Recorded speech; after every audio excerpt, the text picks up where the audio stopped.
La vendieron como mercancía. Tenía 19 años y el polvo de la plaza pesaba sobre sus hombros como si fuese parte de su ropa. Lily Summers estaba de pie en el tablón bajo un sol que quemaba la madera y las voluntades por igual. Las manos le temblaban apenas, no por la fatiga, sino por la vergüenza de sentirse contada, medida y ofrecida como se ofrece una mula. A su alrededor, la plaza de González olía a tabaco frío y cuero calentado, al sudor de los hombres que jamás tuvieron que esconder la mirada cuando el juez bajó la voz, y el martillo del subastador golpeó el estrado con un sonido seco que se clavó en la memoria de todos. Había muñecos colgando de una cuerda en la esquina del tablón, roídos, sin ojos, y las voces hacían la cuenta: 100, 200. Lily cerraba los ojos a ratos para no ver, para no aprenderse cada cara como si fueran futuras sentencias. Su tío Vernon, con la nariz roja y la bandera de la ruina colgando de su chaqueta, se mantenía a un lado, con una botella medio vacía, y la mirada de quien cree haber ganado más que dinero. Fue Vernon quien la vendió. En su garganta había un resentimiento viejo, de cuentas y apuestas, y de una moral quebrada por la bebida. Él no la miró cuando el martillo cerró la puja. Vernon había hecho su cuenta, y había traspasado la deuda por un número sobre la mesa. En la multitud, los hombres cuchicheaban. Algunos se acercaban con manos abiertas a nombrarla como si fueran a tocar un objeto. Otros miraban con una mezcla de curiosidad y desdén, como si la humillación de una joven pudiera darles aliento para olvidar la ruina propia. Lily sentía los ojos de todos clavados en ella, pero no todo eran miradas de saqueo. Había una que no encajaba en el coro, una sombra apoyada en la sombra de un alerce, con un sombrero ancho y el borde de la lluvia marcada en polvo en su chaqueta. Cuando alzó un poco la mano para pujar, nadie esperaba que su oferta rasgara el tejido del silencio. Yates Anderson no era un hombre que buscara público. Su figura emergió de la linde del pueblo como el resto del mundo, sin prisa, con cascos que apenas dejaron eco en la plaza. Había algo en su modo de observar que desarmaba conversaciones. Miraba como quien registra una herida hecha por las mismas manos que apretaban el martillo. Yates había visto antes el precio de una vida contado en piezas y papeles. Su madre había sido arrastrada por la miseria años atrás, y él había jurado no repetir las higos que llamasen a nadie propiedad. Cuando su voz rompió la subasta, fue con la calma de quien sabe la profundidad de lo que está haciendo. 500, dijo. Las risas lograron ser breves, como si el aire se diera cuenta de su indecencia. Pocos entendieron en ese instante que aquello no era un negocio para Yates. Pagó el dinero, entregó los billetes como quien pone una piedra sobre un nombre, y se acercó a Lily como si fuera una mujer y no un lote. No hubo gesto teatral ni palabras grandiosas. Extendió una mano y la ofreció con la templanza de quien propone un refugio. Ella no entendió al principio. Era la misma sensación con que se acepta una moneda por un exceso de vida. Confusión y desconfianza. Pero cuando la mano de Yates le tocó el dorso, algo en su pulseada fue distinto. No hubo fuerza, no hubo demanda. Solo una promesa ingrata de protección y la invitación a caminar. Antes de subir al caballo, Yates hizo algo que nadie esperaba. Sacó el contrato, lo sostuvo entre sus dedos como a una cosa hedionda, y sin más miramientos lo llevó al fuego de una hoguera improvisada. El papel ardió con un siseo que pareció limpiar el aire. Lily sintió que la quema lamía algo dentro de ella.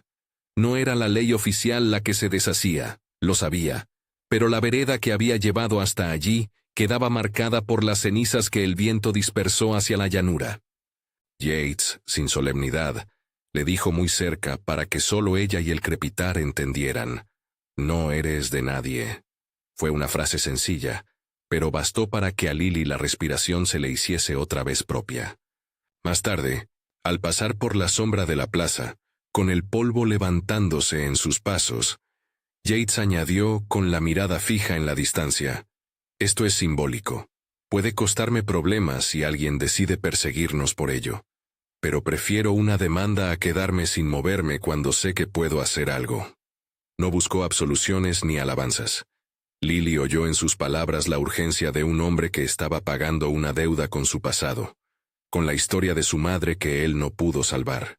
No hubo exhibición de heroísmo, solo una habilidad dura de quien ha aprendido a medir la justicia por sus propias manos.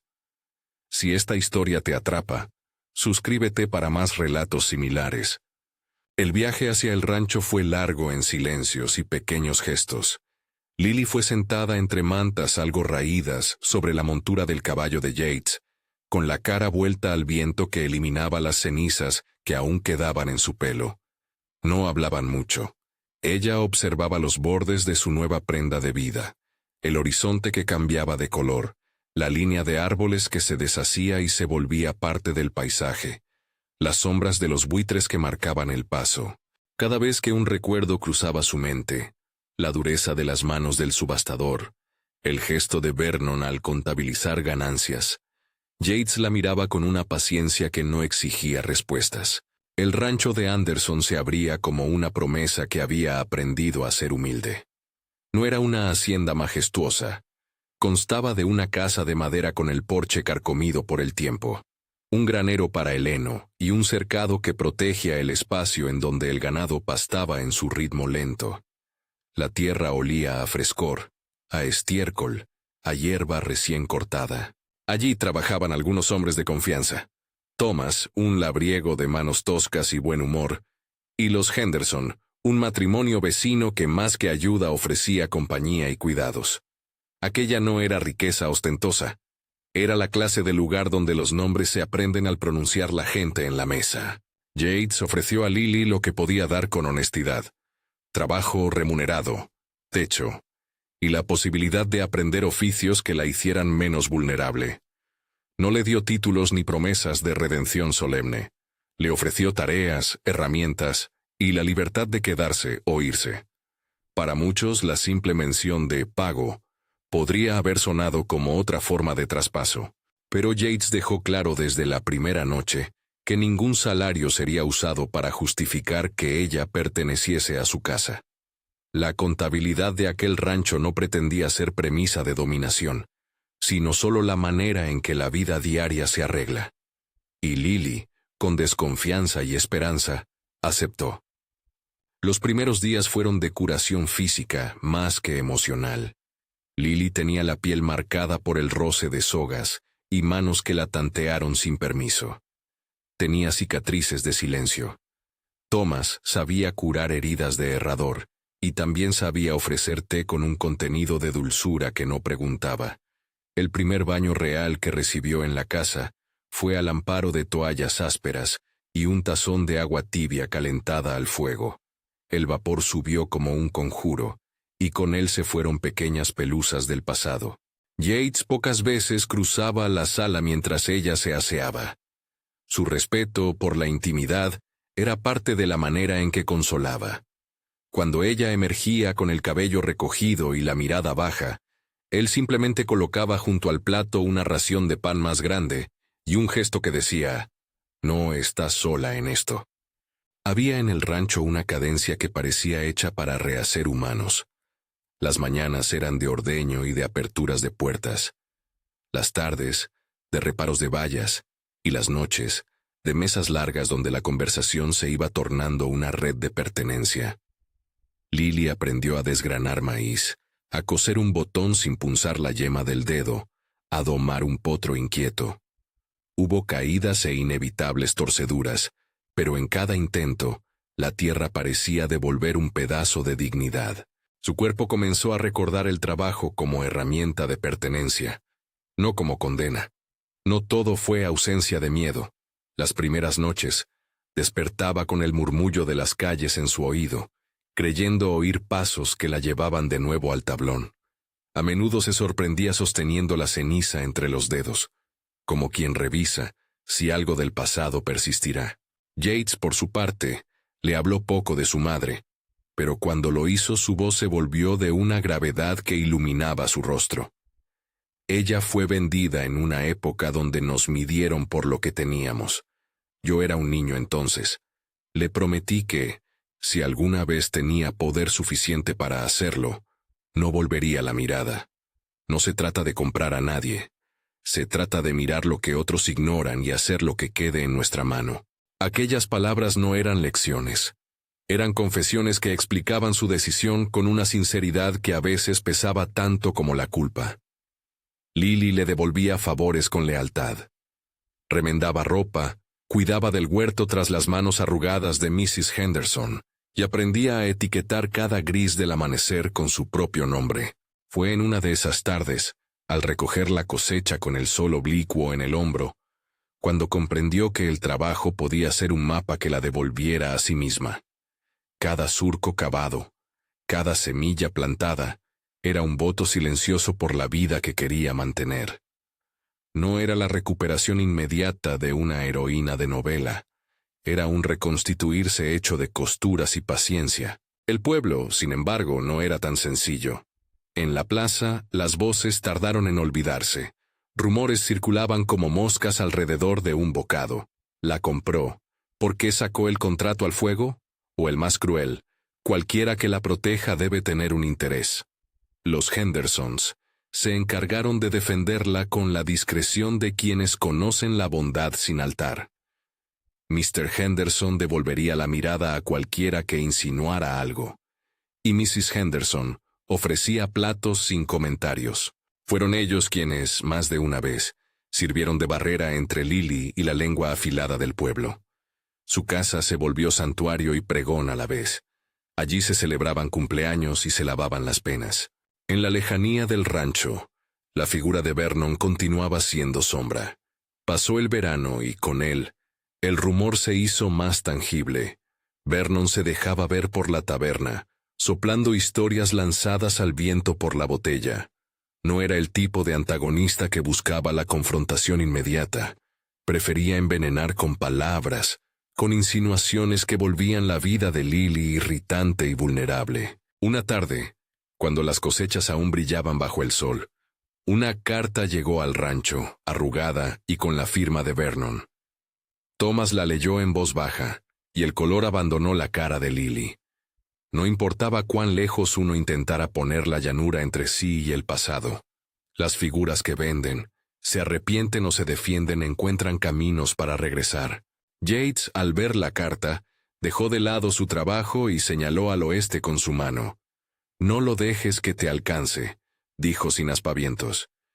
«Si viene a pedir dinero o perdón, entenderé que la gente hace sus cuentas, pero no dejaré que la humillación vuelva a ponerte en público».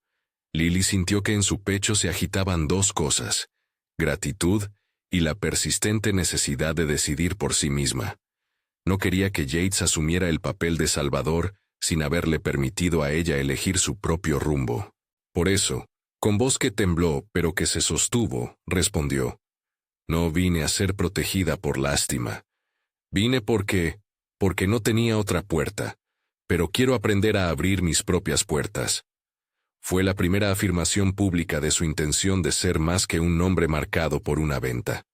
La vida en el rancho avanzó hacia un tipo de normalidad que llevaba cicatrices, como si la casa guardase surcos del pasado en sus maderas.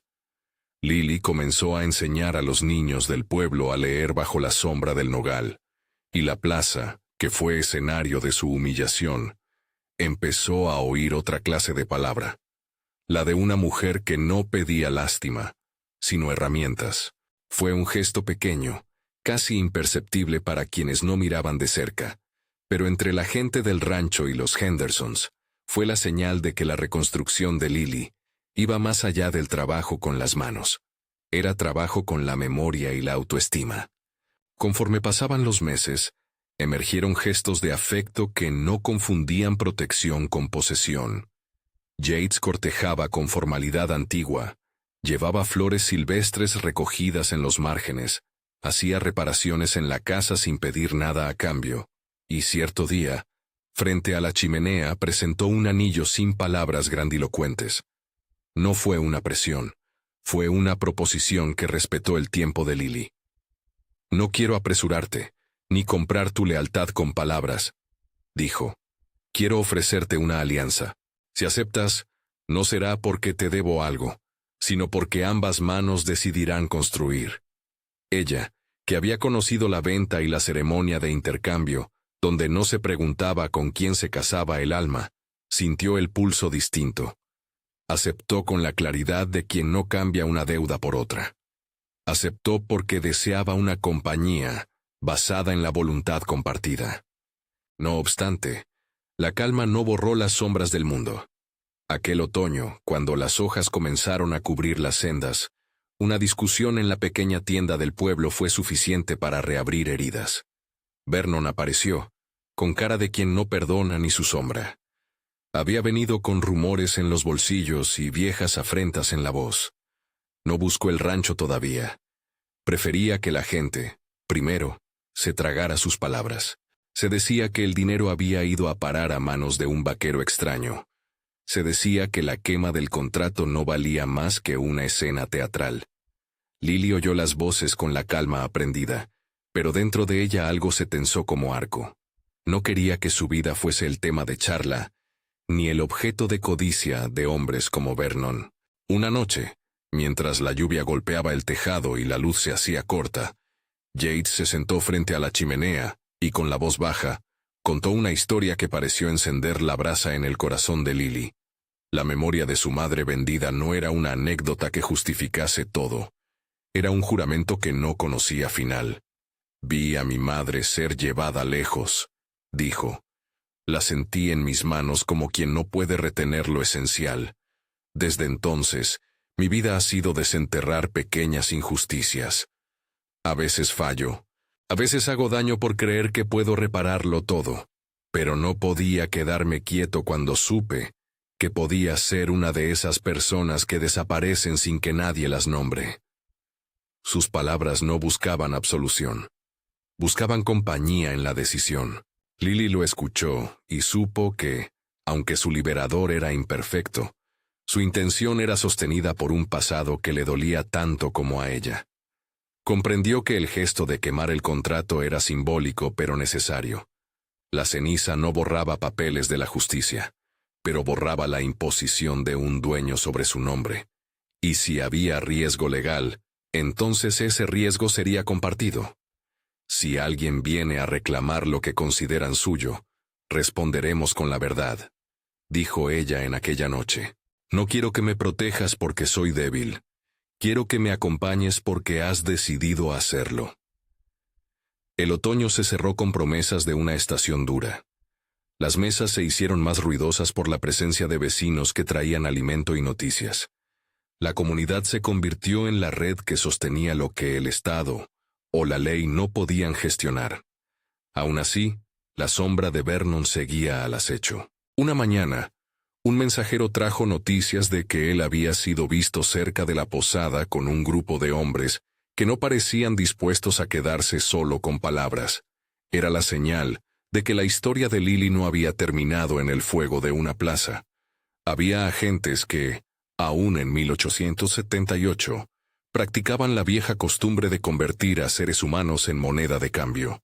Yates, que pasó la noche en vela, tuvo el gesto de cruzar la sala, tomar el abrigo de Lily y ponérselo con una delicadeza inesperada. «No voy a dejar que vuelvan a medirte», dijo. Pero Lily respondió con esa calma de quien ha aprendido a abrir sus puertas. «No te pido que luches mis batallas por mí. Puedo pelear las mías si tú me enseñas cómo. No quiero que me protejas de todo. Quiero ser capaz de estar al lado tuyo sin sentirme a tu sombra». Sus palabras marcaron el tránsito hacia algo más que mera supervivencia. Era el inicio de una relación que aspiraba a la equidad. Dos personas que cargaban heridas pero que se ofrecían una alianza. Sin embargo, el mundo seguía lleno de ojos y bocas fértiles para el rumor, y no todos aceptarían esa nueva lógica. Vernon no tardaría en aparecer donde menos lo esperaban, y su llegada no sería solo con palabras. Una mañana fría, con el rocío aún pegado a las baldosas, Thomas avisó desde el portón con la voz raspada. «Hay alguien en la carretera que pregunta por Lily Summers». Yates salió con la pistola a la cadera, sin despliegues innecesarios, solo la firmeza que conoce la gente que vive de su trabajo. Lily, sin embargo, no se dejó arrinconar en la casa. Tomó su delantal, se cubrió la cabeza con un pañuelo y caminó junto a ellos hacia la entrada, como quien muestra que no hay nada que esconder. En el camino, la figura que se recortó contra la neblina no fue extraña en rostro, sino en intención. Vernon se movía con esa mezcla de orgullo y ruina que siempre le acompañó. La ropa sobre él olía a alcohol, y su boca buscaba culpables. «Lily», dijo, y su voz era una cuchillada. «Pensé que podrías haber aprendido a pedir perdón. Pensé que podrías reconocer lo que te di». No hubo arrepentimiento en la frase. Había una demanda de reconocimiento que pretendía comprar la conciencia ajena. Lily lo miró con la misma serenidad con que se contempla a un animal herido, con compasión y una certeza fría. «No tienes nada para darme», dijo. «Has puesto precio sobre mi vida y me has intentado vender. No hay nada en tus manos que pueda comprar mi perdón». Las palabras de Lily no buscaban humillar, eran simples y precisas. Vernon, herido en su orgullo tanto como en su bolsillo, retrocedió. Su boca balbuceó excusas que nadie tomó en serio. Se fue tambaleando hacia el pueblo, dejando tras de sí la estela de una derrota que, sin embargo, era peligrosa porque alimenta resentimientos. Esa tarde, mientras el sol caía en horizontes dorados y la casa respiraba con el suspiro de un día más, Yates y Lily se sentaron en el porche. No hablaron mucho, miraron la llanura y dejaron que las sombras crecieran sin prisa. La quema del contrato había sido solo el inicio de un combate distinto, el del reconocimiento social, de la reconstrucción personal y del cuidado mutuo. Había mucho por hacer, y la vida en el rancho seguía su curso. Huertos que alimentaban, animales que exigían, y vecinos que ofrecían manos amigas. Cuando la noche se cerró, alguien dejó una caja pequeña envuelta en papel en la puerta principal. Dentro, un anillo antiguo con un grabado diminuto en su interior, la inicial de una mujer que Yates había amado. No fue ostentación, sino un gesto que cargaba historia. Lily lo cogió con dedos que ya no temblaban tanto. Afuera, las estrellas se alzaban como ojos que miraban desde arriba. El viento trajo un olor a ceniza olvidada, y por un momento la plaza pareció lejana, como si perteneciera a otra vida. Sin embargo, la vida no permite que las cicatrices se conviertan en calma sin pruebas. A la mañana siguiente, cuando Lily salió al campo para comprobar el estado de las cercas, halló un recado clavado con una navaja en el poste, una nota sin firma que decía, en tinta corrida, que la gente no olvida lo que se compra. Era una amenaza envuelta en la palabra memoria, un recordatorio de que la plaza y sus prácticas no estaban muertas. Lily sintió un frío que no venía del viento. Yates llegó al poste, leyó la nota y la arrugó en la mano. No dijo palabras grandes. Miró a Lily y su mirada le pidió algo: compañía, decisión, una respuesta que no fuese de carrera ni de huida. Ella, con la voz serena que le había costado tiempo recuperar, lo miró a él y luego al horizonte. «No volveré a esconderme», dijo. «Si quieren probar la vieja costumbre, que vengan al rancho y vean que la gente aquí no se deja vender. Pero tampoco voy a provocar la violencia. Si vienen, responderemos con la verdad y la ley, no con rumor». Fue la forma en que quiso decir que no era suya la realidad de la humillación, que la libertad no se defendía con la violencia que la había creado. El crujir de los grillos pareció asentir con su música nocturna. Yates apoyó la mano sobre la de Lily, no en acto de mando, sino en tregua. Ambos comprendieron que la quema del contrato apenas había prendido la primera brasa. Había restos por barrer, huellas por desandar y probablemente enemigos por enfrentar. Pero también había una cosa más poderosa: la decisión compartida de no dejar que la historia antigua se repitiese en sus vidas.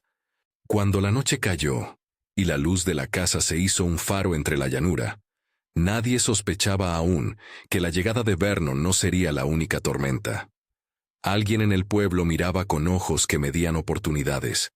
Alguien a quien las cenizas del papel dejadas en la plaza recordaban la posibilidad de volver a organizar vidas como mercancía.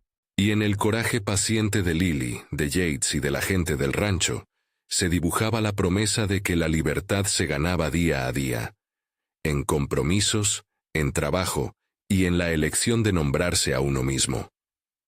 La llanura respiraba y, con cada aliento, parecía decir que las cadenas no siempre son de hierro. A veces son palabras, sospechas, miradas, pero también que las cadenas pueden deshacerse por gestos que no son únicamente legales. El fuego que consumió aquel papel había sido la primera chispa. Quedaba por delante mucho más: enfrentar la memoria del tío, las bocas que venden historias y, sobre todo, dejar que Lily fuese la autora de su propia narrativa. Y mientras la noche seguía su curso, el rancho se preparaba para el invierno, y el viento que trae noticias comenzó a soplar hacia el oeste con una fuerza que presagiaba visitas no anunciadas. El viento que soplaba hacia el oeste tomó fuerza y trajo consigo una humedad que anunciaba el invierno. En el rancho, las manos se movían con la urgencia de quien sabe que la temporada no perdona. Se repararon tejados, se amontonó heno cubierto con lonas, se herraron los caballos y se almacenaron conservas. Lily se mostró en todas las tareas con la misma resolución con que, meses atrás, había plantado su primera fila de maíz. Cada acto era un voto a favor de la continuidad. A veces, al cerrar la puerta del granero, se quedaba un segundo apoyada en la madera y dejaba que el tacto rugoso le devolviera la sensación de ser dueña de sus actos. Las noticias de Vernon, lejos de apagarse, se enredaron en la red del pueblo como paja en una rueda. Llegaron susurros de que él quería poner las cuentas en orden, de que reclamaba algo que jamás le había pertenecido. Un crepúsculo, cuando el rancho ya respiraba en calma, Thomas llegó con paso apresurado y la cara crispada. Han visto a Vernon con 2 hombres en el camino de la posada. Parecen dispuestos. No hubo alarma teatral. Hubo una planificación pausada. Yates, que no era hombre de alardes, habló poco y lo suficiente. Si vienen, no los vamos a recibir con pistolas. La única arma que tenemos es la verdad y la gente que nos conoce.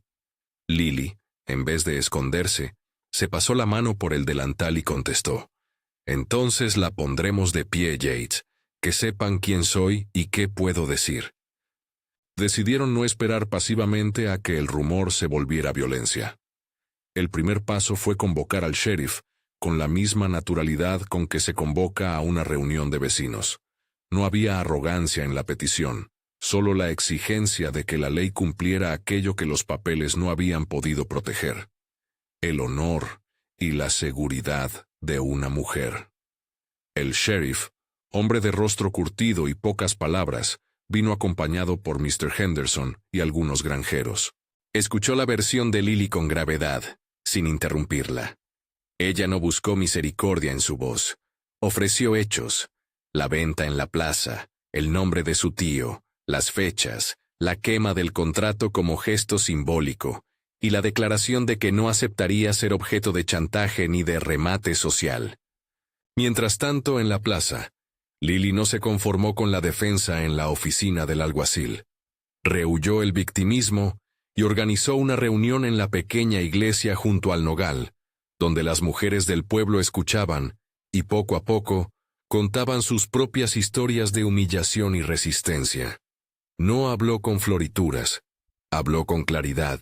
Contó que había sido puesta en venta, que lo sintió como si le hubieran intentado arrancar la lengua, y que la quema del contrato había sido un acto para recuperar su nombre, no para iniciar una disputa. Habló de su trabajo en el rancho, de la enseñanza que daba a los niños, del pan que compartía con la vecindad. Sus palabras fueron una alarma y un bálsamo. Despertaron memoria y exigieron respeto. Hubo murmullos y también manos que se ofrecieron sin preguntas. Ese gesto de salir a la plaza con la voz abierta fue, en sí, una declaración de independencia. Vernon, que buscaba el espectáculo, halló cada vez menos oídos dispuestos a creer en su versión. Algunos hombres que en la subasta se habían reído con la crueldad de la costumbre, ahora miraban a Lily con otra medida. No con lástima, sino con indicios de vergüenza. Los Hendersons fueron pieza clave. En la tienda, Mr. Henderson habló claro ante quien quisiera oírlo. Aquí se valora el trabajo de la gente. Si alguien pretende vender nombres, que lo haga con su conciencia. Sus palabras fueron pequeñas piedras que, juntas, construyeron un dique contra la maleza del rumor. Vernon no se rindió fácil. Una madrugada, cuando la helada dejaba un brillo tenue sobre la hierba, Thomas divisó una caravana de hombres que se acercaba por el camino de Ternera. Iban con cajas y con miradas que olían a idea de aprovechar. Yates y Lily se presentaron en el porche con la serenidad de quienes no querían la violencia, pero no iban a huir. Frente a la casa, Vernon apareció, tambaleante, con la boca cargada de palabras viejas y una soberbia que había gastado hasta el hueso. Para su sorpresa, no encontró a una mujer encadenada ni a un rancho atemorizado. Encontró una mesa puesta, platos con pan y café preparado por Mrs. Henderson. Encontró a gente que miraba con firmeza.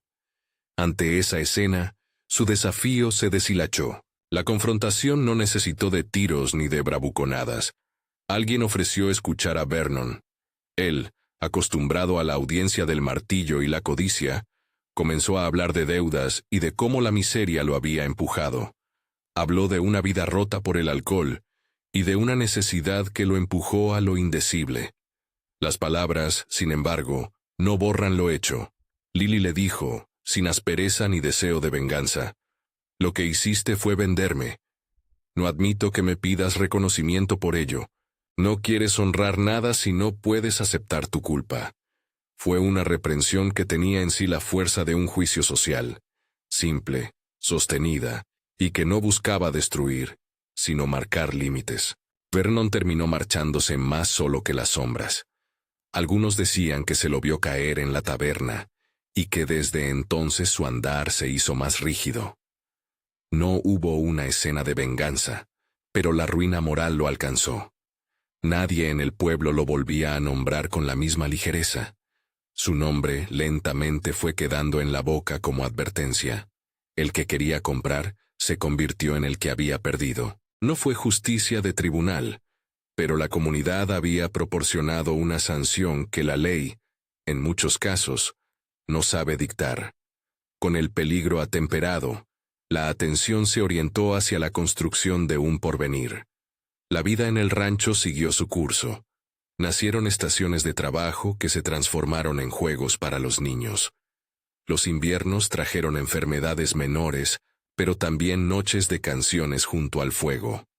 Yates y Lily fueron aprendiendo a dar y a recibir de modo más equilibrado. Él, que había gastado años en guardar silencio sobre su infancia, comenzó a dejar entrever relatos con más frecuencia, no para hacerse el héroe, sino para mostrar la zona de sombra que lo impulsaba. Un día, mientras afiaban cuchillos en la mesa de la cocina, Yates contó cómo su madre, en su última noche, le había dejado una frase que él había hecho su norte. «No vendas lo que no es mercancía». Esa sentencia, repetida bajo voces bajas, fue la que había movido su mano en la plaza. El anillo que luego le ofreció a Lily pertenecía a esa mujer. Tenía un grabado diminuto, una inicial que Yates había pulido con la esperanza de que, algún día, su significado fuera compartido con quien eligiera unir su vida a la suya. El cortejo se volvió también un aprendizaje de paciencia. Yates respetó los tiempos de Lily. No forzó el ritmo del afecto.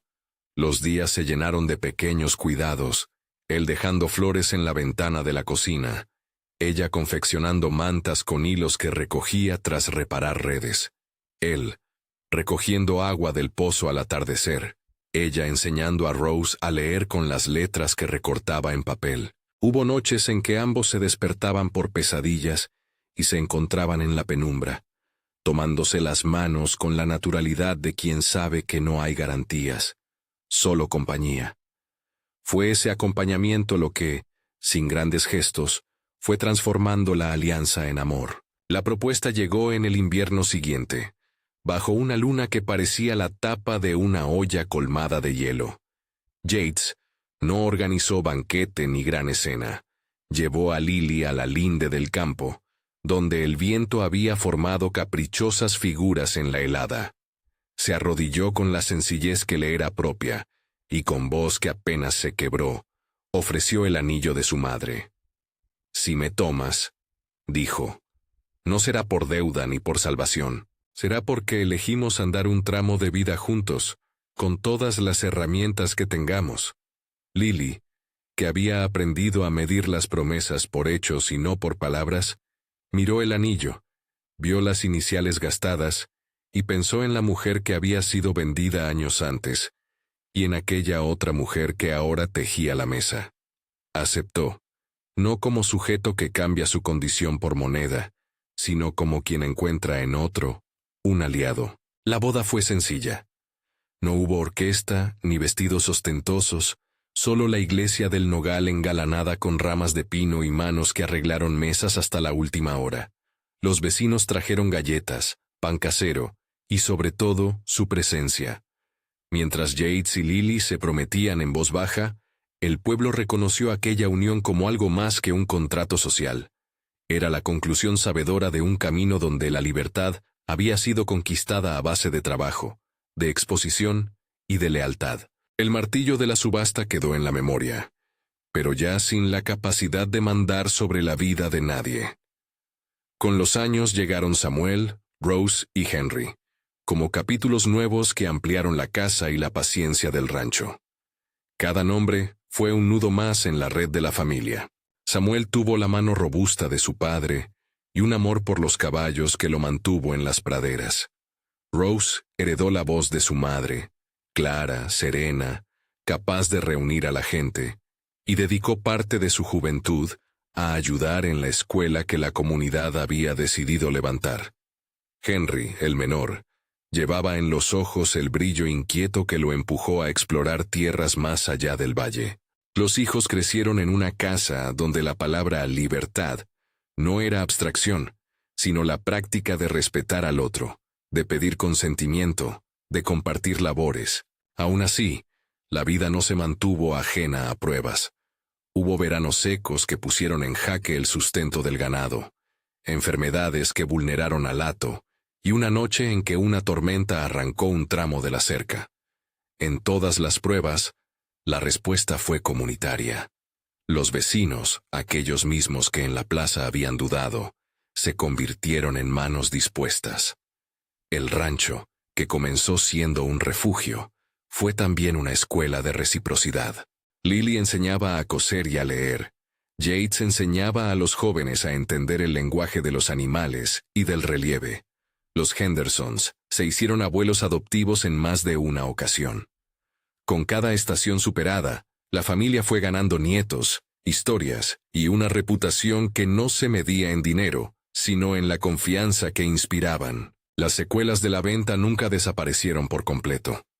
En las noches de invierno, cuando los hijos dormían y la chimenea emitía un calor tenue, Lily miraba la llanura, y a veces, el recuerdo de la plaza la atravesaba como un hilo que no se puede cortar sin tirar de todo el tejido. Contaba a sus hijos la historia de esa plaza, no como una anécdota para alimentar resentimientos, sino como una lección. Siempre mirad a los demás como personas. Una vida no es moneda de cambio. Era su manera de transmitir lo que la había forjado, la exigencia de no permitir que la dignidad se convierta en objeto. Yates envejeció con la serenidad de los hombres que han sabido reconocer sus limitaciones y sus fuerzas. Su espalda perdió la firmeza que tenía de joven, pero su mirada mantuvo aquella presencia que, años atrás, había interrumpido la subasta. A veces, sentado en el porche, contaba a los nietos historias de su madre y del día en que decidió pagar por una mano. No las contaba para mostrarse magnánimo, las contaba para enseñar. Las historias se volvieron leyenda en el rancho, la quema del contrato se repitió en tonos y en versiones, y cada vez que los niños preguntaban, Lily los llevaba a la caja donde Yates guardaba las cenizas selladas en un frasco de cristal. No hay valor en comprar almas, decía, pero hay valor en las decisiones que hacemos para reparar el daño. Llegó un otoño, muchos años después, en que la enfermedad, no dramática ni súbita, sino esa lenta que viene con el paso del tiempo, le quitó a Yates la facultad de cabalgar largas jornadas. Lily, con manos ya ajadas por el trabajo y por los años, se convirtió en su cuidadora con la misma suavidad con la que un potro se acostumbra al toque de su domador. Hubo noches largas, con historias y silencios.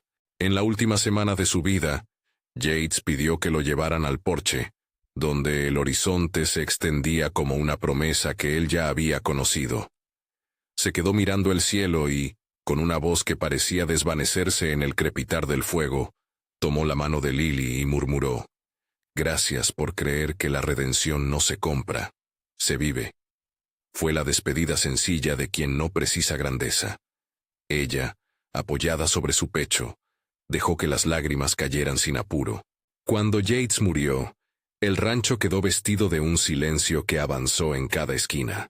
No hubo fanfarrias, hubo trabajo y lágrimas y la naturalidad de quienes saben que la vida continúa. Lily tomó la decisión de no vender ni abandonar lo construido.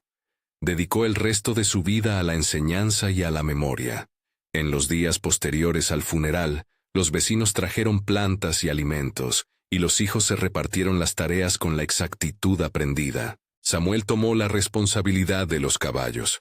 Rose se ocupó de la escuela, y Henry supervisó los cercados. La casa siguió latiendo con la fuerza de una familia que tenía dolor, pero también la memoria de un hombre que, en una plaza, se negó a mirar a otro lado. Lily vivió décadas más, y con los años su figura se fue transformando en el relato que contaban las tardes. Sentada bajo el nogal, con un chal sobre las rodillas, y nietos enredando los dedos en su pelo, ella contaba la historia de la plaza sin dramatizarla. No le interesaban los detalles truculentos. Buscaba dar a quienes escuchaban la clave esencial: que lo que une a la gente no es la propiedad sobre una vida, sino la responsabilidad compartida de cuidarla. La vendieron como mercancía. Decía con la misma frase que comenzara todo, y sin embargo, aprendimos a romper las cadenas. Y a su alrededor, los niños escuchaban como si fuera un cuento de Rivera, porque en efecto lo era, un relato lleno de trabajo, de errores y de redenciones. Con el paso del tiempo, el rancho se consolidó como un lugar que no solo cuidaba de su propia gente, sino que ofrecía cobijo a quien lo necesitara. Llegaron días en que el nombre de Lily se pronunció con respeto en pueblos distantes. Llegaron cartas de gente que quería aprender de su experiencia, de cómo alguien que había sido vendida pudo construir un porvenir. Lily respondía con claridad. Señalaba el trabajo, la comunidad, la capacidad de narrarse la verdad y la decisión de no reducir la vida a fruto de un mercado. Sus palabras tuvieron eco porque se fundaban en actos. Vernon, por su parte, no dejó de ser sombra hasta el final de su vida. La propia comunidad se ocupó de que no prosperara en su intento de levantar otros daños. La memoria, a veces, es la ley más estricta. Murió en la taberna, según contaron, sin reconciliación alguna. Su nombre quedó como advertencia en las casas. No se debe permitir que la desesperación justifique el daño ajeno. Aquella lección, enseñada en carne propia, fue parte de la herencia que Lily transmitió a sus hijos.